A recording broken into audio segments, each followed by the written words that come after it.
Silakan duduk Bapak Ibu Saudara sekalian.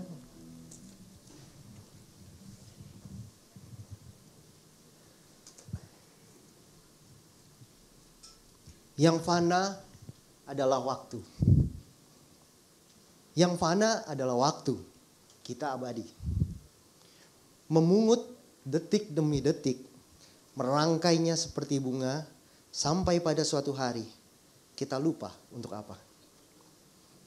Tapi yang fana adalah waktu, bukan? Tanyamu, kita abadi. Ini adalah sebuah puisi yang ditulis oleh seorang sastrawan Indonesia bernama Sapardi Djoko Damono. Beliau sudah meninggal, tetapi beliau memiliki sebuah konsep bahwa sesungguhnya kita manusia ini adalah sesuatu yang fana. Dia mempertanyakan apakah yang fana waktu atau kita yang abadi. Karena sesungguhnya segala sesuatu di dalam kehidupan kita selama kita di dunia, kita ini fana. Kita ini mortal, kita tidak immortal. Dan kita tahu di dalam sepanjang perjalanan sejarah manusia, manusia selalu mencari cara untuk abadi. Benar ya? Pernah dengar ya cerita-cerita bagaimana orang-orang mencari cara bagaimana mereka bisa hidup selamanya. Penyair Indonesia yang lain, Chairil Anwar, dalam puisinya yang berjudul Aku, dia bilang, aku ingin hidup 1000 tahun lagi. Sangat terkenal, semua orang tahu itu. Dan kalau kita ingat lagi gitu ya, pada tahun sekitar 220 tahun sebelum Masehi, di Cina, pada saat itu dinasti Qin, ya, dinasti Qin dengan seorang kaisar bernama Qin Shi Huang. Dia seorang kaisar yang sangat luar biasa ya.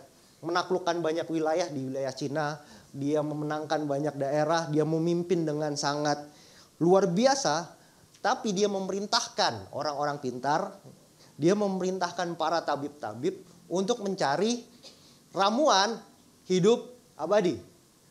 Dan tersebutlah satu nama seorang bernama Sufu. Sufu ini salah satu daripada sekian banyak orang yang diminta oleh Kaisar Qin untuk pergi mencari obat itu gitu. Mencari cara bagaimana dia, Kaisar Qin, bisa hidup abadi. Sampai akhirnya dia pergi ke sebuah misi yang tidak mungkin ini, impossible quest, dan tidak pernah kembali. Kenapa Sufu tidak pernah kembali? Karena misinya tidak berhasil. Dia gak bisa pulang. Dan kita tahu sesungguhnya Sufu ini yang kemudian menjadi latar belakang cikal bakal negara Jepang. Ya, jadi dari zaman dulu, bahkan dari sebelum Tuhan Yesus lahir, manusia mencari cara untuk bagaimana caranya hidup abadi. Hari ini kita akan belajar dari firman Tuhan. Firman Tuhan kita hari ini diambil dari kitab Pengkhotbah. Kita tahu bersama Pengkhotbah ditulis oleh seorang raja yang sangat bijak bernama siapa? Salomo. Salomo adalah seorang yang sangat bijak. Dan dia menulis kitab ini pada hari tuanya. Dan di pada hari tuanya, dia menulisnya dengan sangat pesimis terhadap kehidupan. Ya, kalau Bapak Ibu Saudara punya waktu dan sudah pernah membaca kitab Pengkhotbah gitu ya, kita akan melihat bagaimana Salomo menulis banyak hal tentang bahwa segala sesuatu adalah sia-sia. Aku telah melihat segalanya, di Pengkhotbah pasal yang pertama ayat ke-14 dikatakan, dan segala sesuatunya adalah sia-sia dan usaha menjaring angin. Wah, betapa sia-sianya hidupnya kalau hanya menjaring angin. Gak ada yang ditangkap, gak ada yang dibawa. Tapi kita tahu bersama bahwa sesungguhnya di dalam hidup Salomo, dia adalah menjadi raja yang sangat kaya, sangat terhormat. Ya, bahkan dikatakan tidak ada raja yang kekayaannya, kekuasaannya melebihi Salomo sampai pada hari ini. Begitu besar influence pengaruh Salomo pada zaman itu kepada bangsa-bangsa di sekitarnya. Negara-negara di sekitar Israel bahkan mengirimkan upeti kepada Salomo. Dan satu hal lagi gitu ya. Selain kaya, sekalian terhormat, apa yang terkenal dari Salomo? Istrinya banyak. Jadi kalau kita punya apa? Istilah adalah harta, tahta, wanita. 3 ta ya. Harta, tahta, wanita. Di dunia yang sangat patriarki ini, maaf para kaum ibu, kaum perempuan, tidak ada harta tahta pria, adanya harta tahta wanita. Tapi tidak apa-apa. Dan kita mau lihat sekarang bagaimana Salomo mengajak kita, menasehati kita ketika dia merefleksikan kembali sepanjang kehidupannya. Di masa tuanya dia menulis bagian penutup di dalam kitab Pengkhotbah. Dan kalau kita lihat di dalam judul perikop kita adalah nasihat bagi pemuda-pemudi. Anggap saja kita orang-orang muda. Karena kita jauh lebih muda daripada umur dunia ini. Karena tadi kalau kata Sapardi Djoko Damono, kita berharap kita abadi, ternyata kita fana. Yang pertama yang mau kita lihat bagaimana Salomo menasehati kita, mengingatkan kita akan sebuah fakta kehidupan. Tapi sebelum itu mari kita baca bersama ya. Kita baca bersama karena ini sangat menarik, sangat indah. Dan saya akan membacakannya bagi kita bersama. Demikianlah firman Tuhan. Ingatlah akan penciptamu pada masa mudamu. Sebelum tiba hari-hari yang malang dan mendekat tahun-tahun yang kau katakan, tak ada kesenangan bagiku di dalamnya.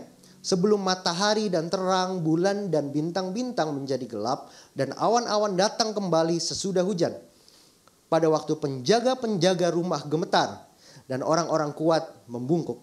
Dan perempuan-perempuan penggiling berhenti karena berkurang jumlahnya. Dan yang melihat dari jendela semuanya menjadi kabur. Dan pintu-pintu di tepi jalan tertutup. Dan bunyi penggilingan menjadi lemah. Dan suara menjadi seperti kicauan burung. Dan semua orang penyanyi perempuan tunduk. Dan juga orang menjadi takut tinggi. Dan ketakutan ada di jalan. Pohon badam berbunga, belalang menyeret dirinya dengan susah payah, dan nafsu makan tak dapat dibangkitkan lagi. Karena manusia pergi ke rumahnya yang kekal. Dan peratap-peratap berkeliaran di jalan. Sebelum rantai perak diputuskan, pelita emas dipecahkan, sebelum tempayan dihancurkan dekat mata air, dan roda timba dirusakkan atas sumur. Dan debu kembali menjadi tanah seperti semula, dan roh Allah kembali kepada Allah yang mengaruniakannya. Kesia-siaan atas kesia-siaan. Kata pengkhotbah, segala sesuatu adalah sia-sia. Kata pengkhotbah, segala sesuatu adalah sia-sia. Dan kita mau melihat fakta pertama yang pengkhotbah kasih dengan sangat indah dituliskan oleh Salomo. Dikatakan bahwa sesungguhnya manusia pasti tua dan mati. Kita tidak bisa mengelakkan fakta ini, betul ya? Kita tidak bisa mengelakkan bahwa kita semakin hari akan semakin tua. Dan kita semakin hari mendekat kepada kematian. Kita semakin hari semakin dekat kepada kematian. Banyak orang yang takut dengan kematian. Siapa yang takut mati? Atau siapa yang sudah siap mati? Nggak ada yang berani ya. Agak ini ya. Tidak menyenangkan ya. Ketika kita mendengarkan kata tentang kematian, yang ada dalam pikiran apa? Sesuatu yang menakutkan, sesuatu yang tidak nyaman, sesuatu yang menyedihkan, tidak menyenangkan. Tapi inilah faktanya. Kita pasti akan tua dan kita pasti akan mati. Siapa manusia yang tidak akan mati? Gak ada ya, gak ada. Selain Yesus Kristus dan Henok dan Elia, tidak ada manusia yang tidak mati. Semua manusia pasti akan mati.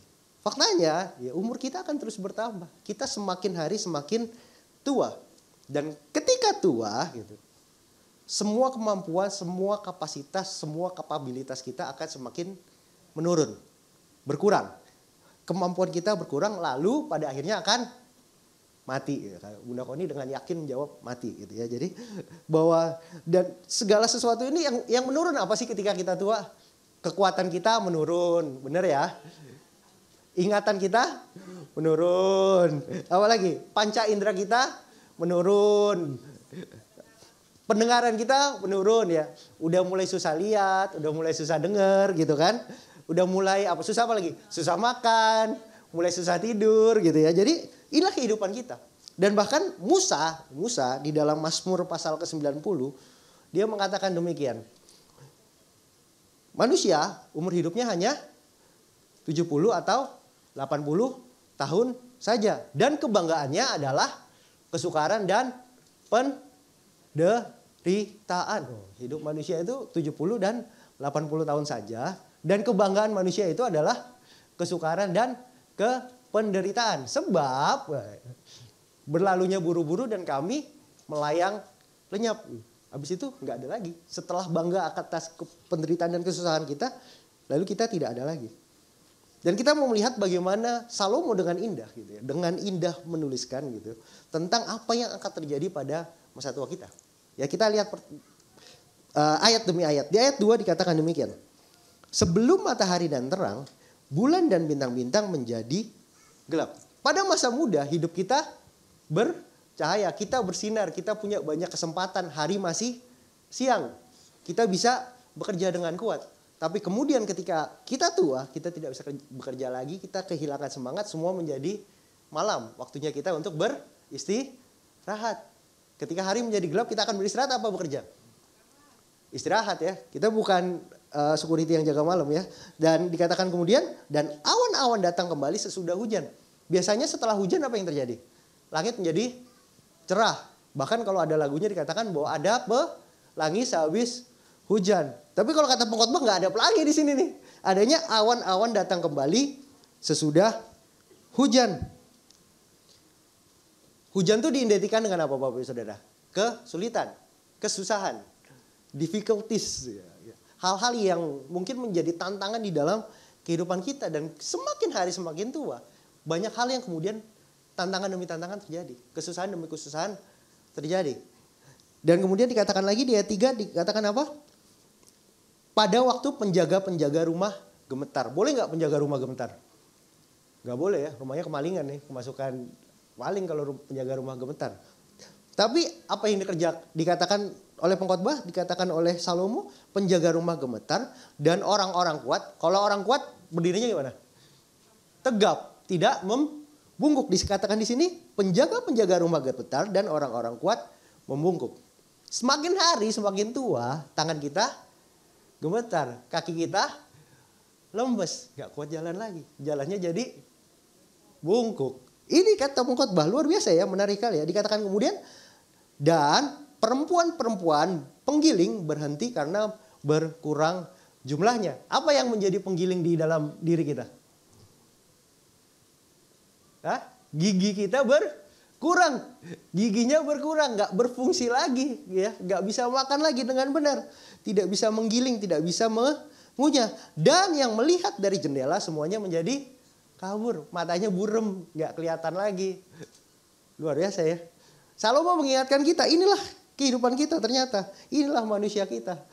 Dituliskan dengan kiasan yang begitu indah ya. Dan dikatakan pintu-pintu di tepi jalan tertutup.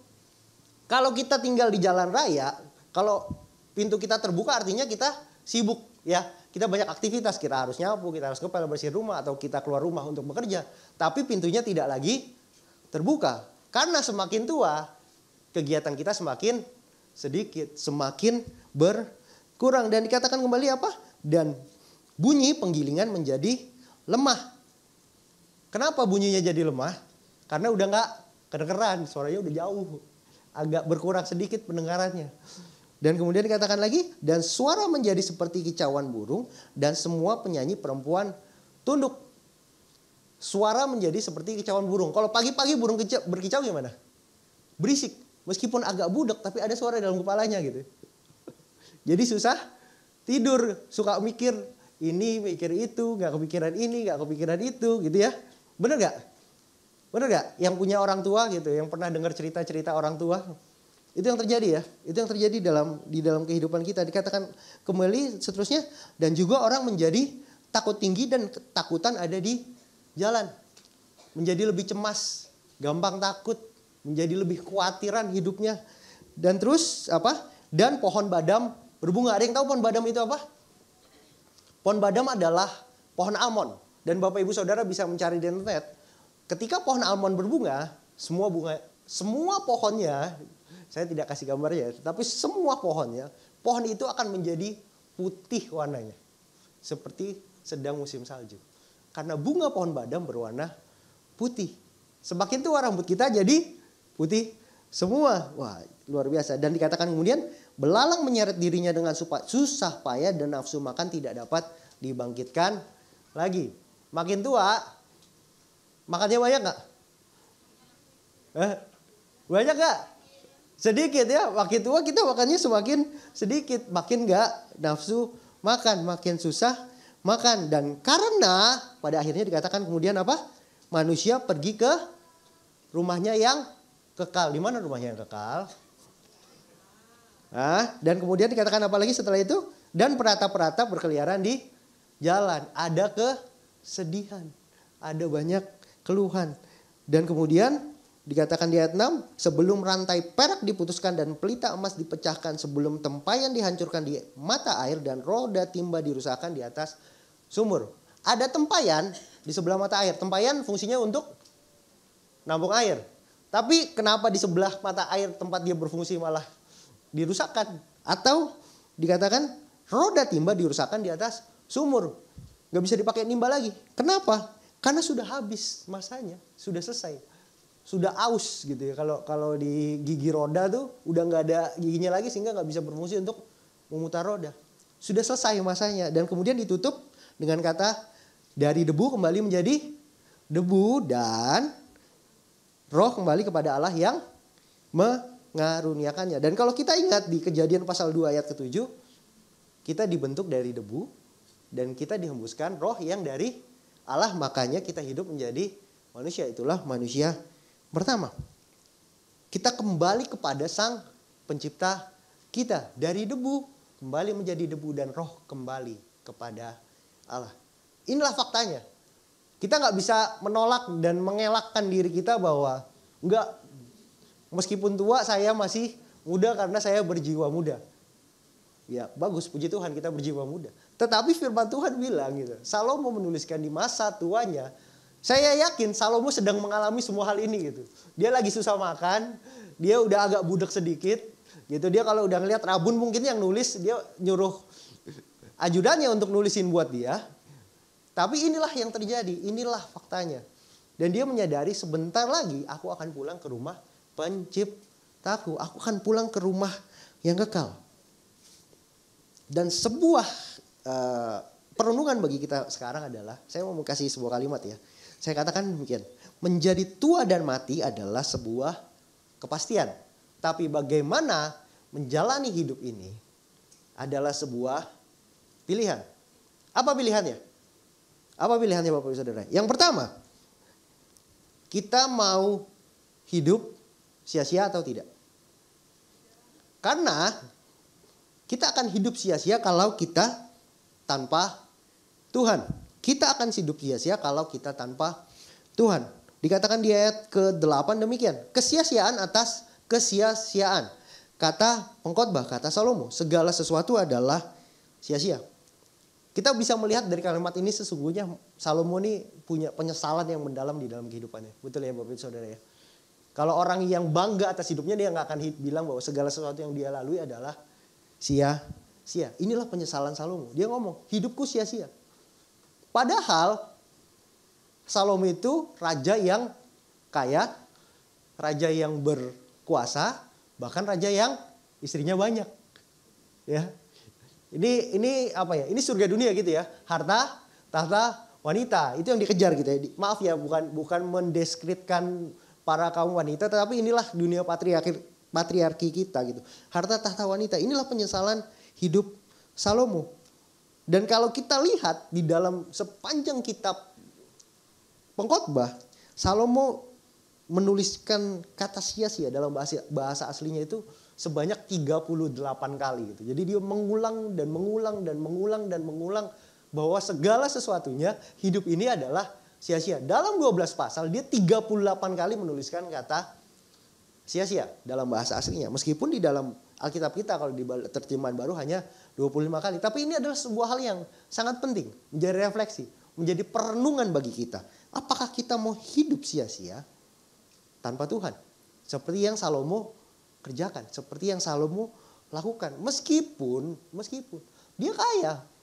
Meskipun dia berkuasa.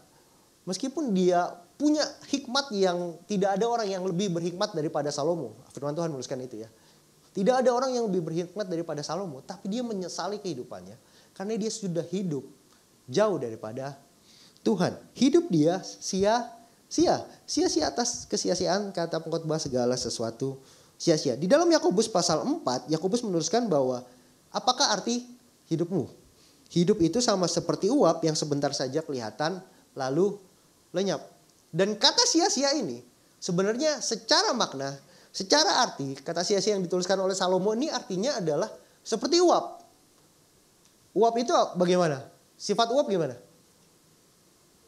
kelihatan ada buih-buih air sedikit lalu tidak ada. Dan dalam arti lain gitu secara harafiah, kata sia-sia ini dalam bahasa aslinya juga hembusan nafas, hembusan angin. Kalau saya nafas gini, udah selesai hilang. Udah gitu doang. Itu hidup kita. Dan kalau di dalam bahasa Jawa gitu, di dalam bahasa Jawa ada satu pepatah, urip mung. Coba yang orang Jawa di sini apa? Urip mung apa? Mampir ngombe. Urip mung mampir ngombe. Artinya hidup hanya cuma numpang minum. Yang kita minum apa? Kalau hidup ini cuma numpang minum. Apakah kita mau minum sesuatu yang berharga bagi hidup yang sekejap aja, atau kita akan mau minum yang tidak berguna bagi diri kita kalau hidup ini cuma numpang minum? Yang kemudian menjadi sia-sia, tidak menjadi apa-apa. Sebelum semuanya menjadi penyesalan seperti yang Salomo alami, ya, hidup akan sia-sia kalau kita berfokus mengejar hal-hal yang sementara. Seperti yang Salomo miliki. Meskipun Salomo diberkati oleh Tuhan, tapi ketika dia berfokus pada kekuasaannya, dia berfokus pada kekayaannya, ketika dia berfokus pada istrinya yang sangat banyak itu dan melupakan Tuhan, semuanya menjadi sia-sia. Fokus kita adalah perkara dunia atau perkara surga. Mana yang kita pilih? Apakah sesuatu yang sifatnya fana? Perkara dunia sifatnya fana, betul ya? Tidak ada perkara dunia yang akan selamanya. Tidak ada perkara dunia yang akan kekal. Tidak ada perkara dunia yang akan abadi. Tidak ada yang abadi.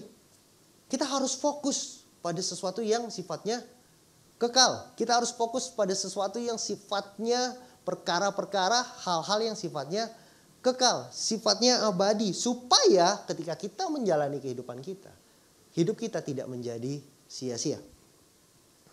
Bahwa di dalam hidup ini, kalau kita ingat khotbah-khotbah kita di gereja ini ya, dalam beberapa minggu terakhir, kita bicara tentang kerajaan Allah.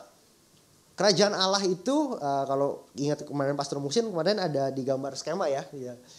Dari masa yang lalu sampai masa yang akan datang. Kita mungkin sedang ada di satu irisan di tengah-tengahnya. Tapi kalau kita hidup hanya pada irisan ini dan tidak memikirkan pada yang akan datang, kita tidak akan mendapatkan apa-apa pada saat kerajaan itu terjadi dalam kehidupan kita. Artinya, supaya hidup kita sia-sia, agar hidup kita tidak sia-sia, kita harus mengubah fokus hidup kita dari perkara-perkara yang duniawi kepada perkara yang bersifat kekal. Apa perkara yang bersifat kekal? Tuhan kita, pencipta kita, Yesus Kristus, Allah kita, hidup di dalam tujuan ilahi, hidup di dalam kehendak Tuhan, hidup di dalam perintah Tuhan, hidup untuk Sang Pencipta kita. Seperti yang diingatkan oleh Salomo. Pada ayat pertama dikatakan demikian, ingatlah akan penciptamu pada masa mudamu, sebelum tiba hari-hari yang malang. Hari-hari yang malang apa? Yang tadi itu yang udah dideskripsikan Salomo ya, panjang lebar ya.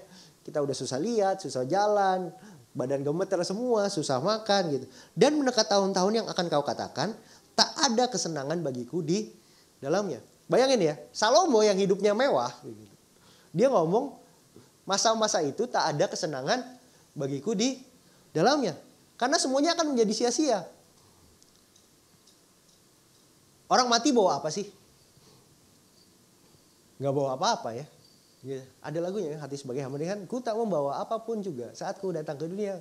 Ku tinggal semua pada akhirnya saat ku kembali ke surga. Kita gak bawa apa-apa. Apa yang kita kumpulkan di dunia ini, segala harta, segala kuasa, segala apapun yang kita punya, semuanya akan kita tinggalkan saat kita kembali kepada Sang Pencipta. Ingatlah akan penciptamu pada masa mudamu. Masa mudamu itu kapan? Sekarang gitu. Jangan ditunda-tunda. Sekarang masanya untuk kita selalu ingat kepada Sang Pencipta kita. Bahwa kata ingatlah yang dipakai oleh Salomo di sini bukan sekedar kata untuk mengingat, remembering. No, bukan seperti itu.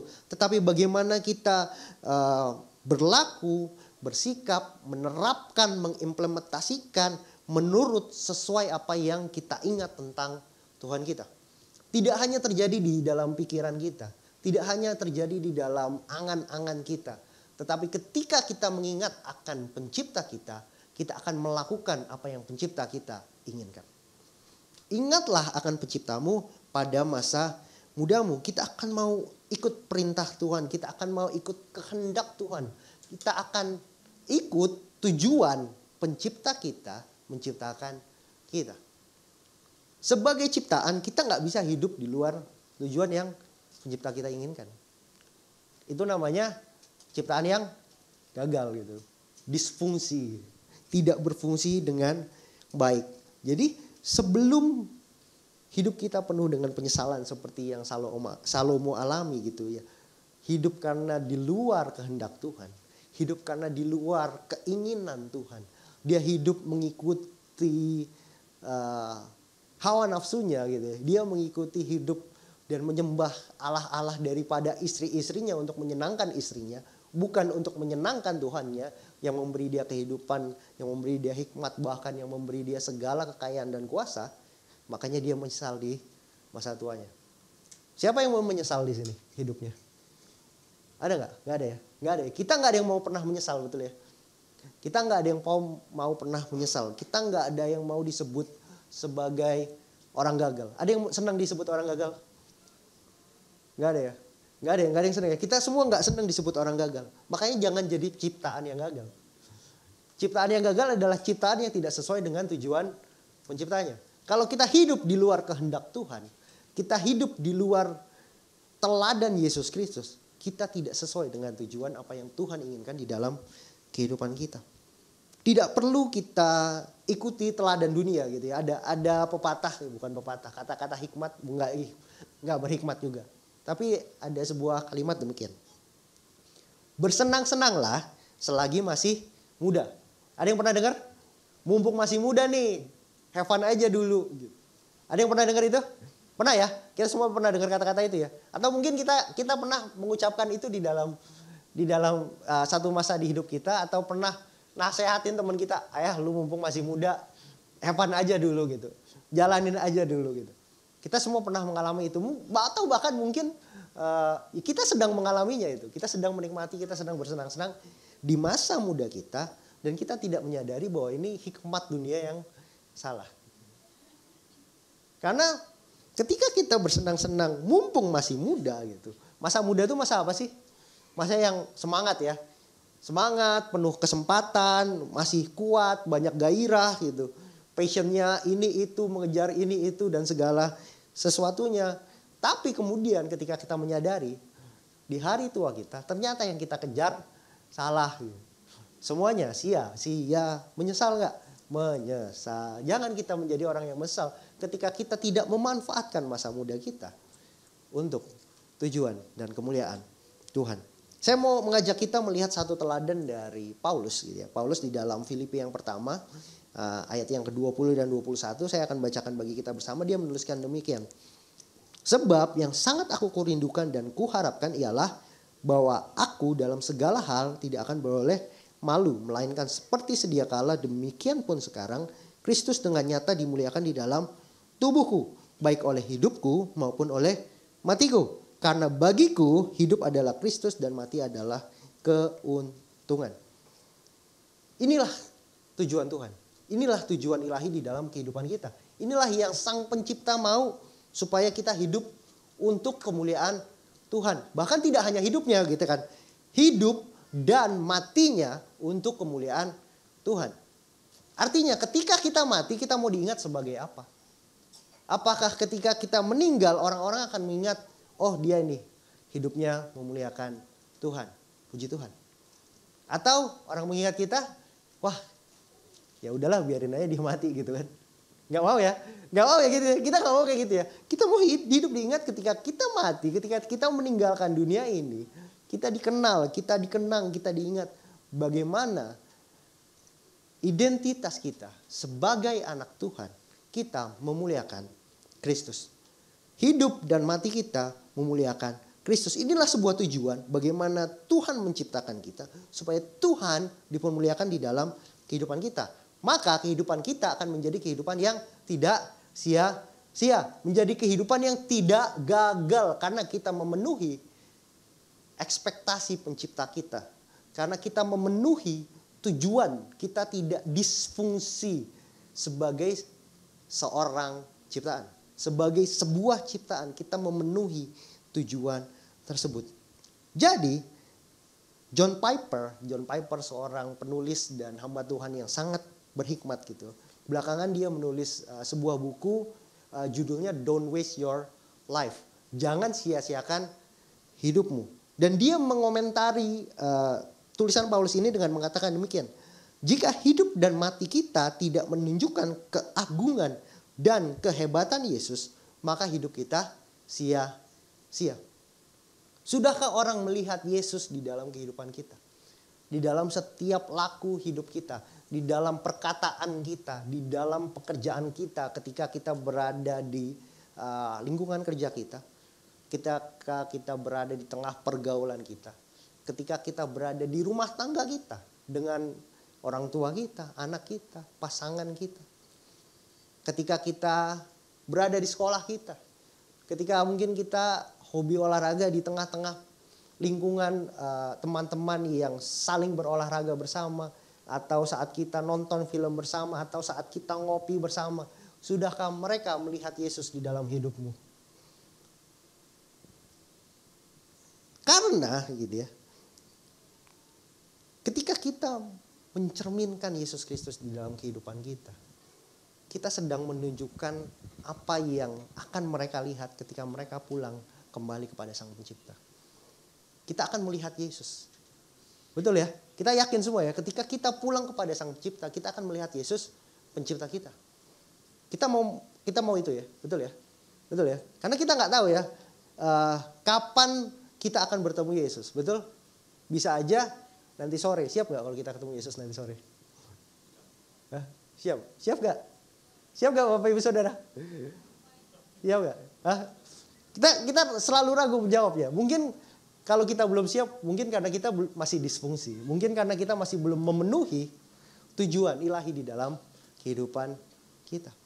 Kalau kita menjadi ciptaan yang berhasil gitu, good product gitu ya, ciptaan yang baik, ciptaan yang memenuhi tujuannya, kita pasti akan senang ketika kita bertemu dengan Pencipta kita. Dan kita tahu bahwa di dalam kehidupan ini gitu, kita harus punya fokus yang benar gitu, fokus yang tepat, fokus yang sesuai dengan tujuannya. Saya mau mengutip ucapan seorang teolog gitu ya, tapi mungkin tidak selalu terkenal menjadi seorang teolog, karena orang mungkin lebih mengenalnya seorang sastrawan. C.S. Lewis, seorang yang menulis buku The Chronicles of Narnia, mungkin banyak dari kita pernah menontonnya ya. Dia menulis gini di dalam bukunya Mere Christianity bahwa aim at heaven and you will get earth thrown in. Aim at earth and you will get neither. Kalau kita terjemahkan secara bebas mungkin demikian ya kalimatnya ya. Carilah surga maka Anda juga akan mendapat berkat-berkat tambahan-tambahan dari dunia ini. Tapi carilah dunia maka kamu tidak akan mendapatkan keduanya. Gak dapat apa-apa. Kita mau mendapatkan yang banyak atau yang sedikit? Yang banyak dong. Kita nggak mau dapat yang nggak jadi dapat apa-apa ya. Tapi kita mau dapat yang banyak. Jadi apa yang mau kita lakukan di waktu kita sekarang? Selagi masih ada kesempatan. Selagi kita masih, dalam tanda kutip mungkin kita bilang, selagi kita masih muda. Jangan sia-siakan kesempatan. Matius 6 ayat 33 dikatakan apa? Carilah dahulu kerajaan Allah dan kebenarannya, maka semuanya akan ditambahkan kepadamu. Carilah Tuhan, ingatlah akan Penciptamu, hiduplah bagi Tuhanmu, pandanglah pada Yesus. Muliakan Tuhan, pakai waktu secara bijak, karena kesempatan kita akan berlalu begitu cepat. Kita nggak tahu, tiba-tiba kita akan tua, tiba-tiba kita akan mati. Umur ada yang tahu nggak sih kita mati kapan? Nggak ada yang tahu ya. Ini saya tidak mendoakan kita mati cepat, tapi kita tidak pernah tahu. Kita akan selalu mendoakan kita panjang umur. Bahkan ketika siap ulang tahun kita mendoakan semoga panjang umur gitu ya. Padahal panjang umur atau enggak nggak ada yang tahu ya. Bener ya? Ya kan? Nah, karena kita tidak tahu kita akan panjang umur atau tidak, jangan sia-siakan hidup kita. Jangan sia-siakan hidup kita, karena di dunia ini gak ada yang abadi. Hidup kita tidak abadi. Perkara-perkara dunia tidak abadi. Tetapi yang abadi, yang kekal, yang selamanya, dari selamanya sampai selamanya hanya Tuhan kita, Yesus Kristus. Hiduplah baginya, hiduplah untuknya. Investasikan waktu kita, investasikan diri kita, investasikan hidup kita, harta kita, kemampuan kita, talenta kita, segala sesuatunya untuk mengenal dan melayani Tuhan sebelum semuanya menjadi terlambat. Ketika itu sudah terlambat, kita akan menyesal. Karena penyesalan gak pernah datang duluan. Kalau udah lewat, baru kita nyesel. Kalau datang duluan namanya pendaftaran gitu ya.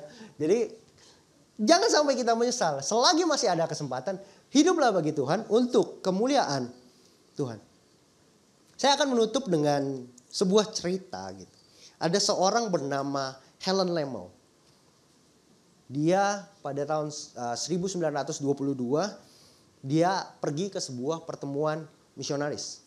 Dan di dalam pertemuan itu dia bertemu dengan beberapa temannya dan dia berbicara gitu. Ada sebuah topik pembicaraan yang katakan bagaimana kita harus berfokus hidup kepada Yesus apapun yang terjadi. Segala kondisi, segala kesulitan, segala tantangan, segala rintangan di dalam kehidupan ini jangan sampai membuat kita kehilangan fokus kita terhadap Tuhan Yesus. Apapun yang dihadapi, fokuslah kepada Yesus. Itu yang sedang dia katakan kepada teman-temannya.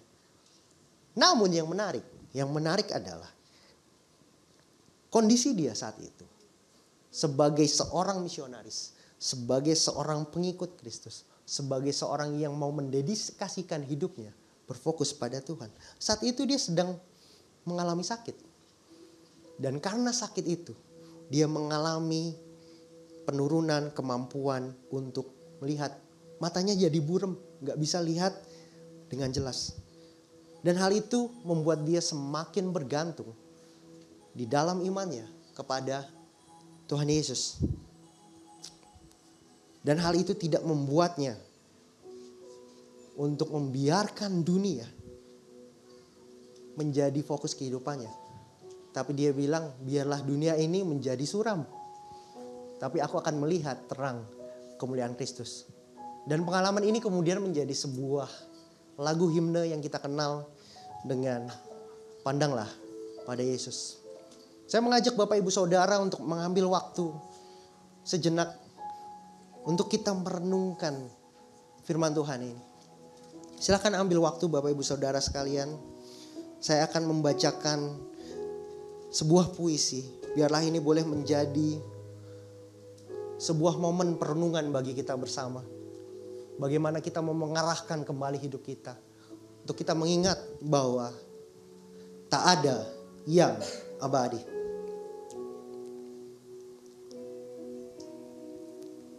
Bagai hembusan angin yang berlalu, sebentar saja menyapa lalu pergi entah kemana. Bagai uap air yang sebentar saja kelihatan lalu lenyap. Inilah hidup. Semua sementara. Sementara itu, mata akan terpejam. Mulut tak lagi terbuka.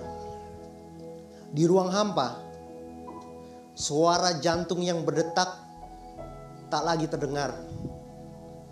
Sekejap saja semua berlalu. Tak ada lagi tawa, tak ada lagi tangis, tak ada lagi cahaya. Gelap gulita. Seketika semua tidak ada. Satu yang jadi tanya, siapakah kita? Manusia, fana, tak ada yang abadi. Jika bukan Tuhan yang membangun, sia-sialah membangunnya. Jika bukan Tuhan yang memberi, sia-sialah mengejarnya. Jika bukan Tuhan, sia-sialah semuanya. Semua jadi pahit, getir, pedih, perih, cemas, gelisah, kecewa, gemetar, takut, amarah, menyeruak, semerbak, menyalak, gejolak, sia-sia. Sia-sia. sia-sia. Segala sesuatu sia-sia, kata pengkhotbah. Segala harta, segala kuasa tak ada yang berharga. Segala sesuatu hanya sementara dan tak akan dibawa. Menjadi tua dan mati, kembali menjadi debu. Apa yang kita cari? Hanya penat dan tak berguna di dunia yang hanya sementara. Kata Yesus, akulah jalan dan kebenaran dan hidup. Maukah kita datang padanya? Sang abadi, segala sesuatu menjadi pasti. Dari Dialah hidup, bagi Dialah hidup. Kitalah miliknya, ciptaan Sang Pencipta. Di dalam Dia, walau derita kita bahagia, walau berduka kita bersuka, walau sengsara kita tertawa, karena kita tahu ada kepastian di dalamnya. Pandanglah pada Yesus, lihatlah Dia yang mulia. Bawa diri kita sepenuhnya ke dalam terang kemuliaannya. Tak ada yang abadi dalam dunia, namun hidup baginya adalah sebuah keabadian. Tak ada kesia-siaan di dalam hidup bagi Sang Pencipta, karena hidup baginya penuh dengan makna. Sang Pencipta yang memberi segala kehidupan yang tak akan pernah berakhir. Tak ada yang abadi, Tuhan abadi. Mari kita berdoa.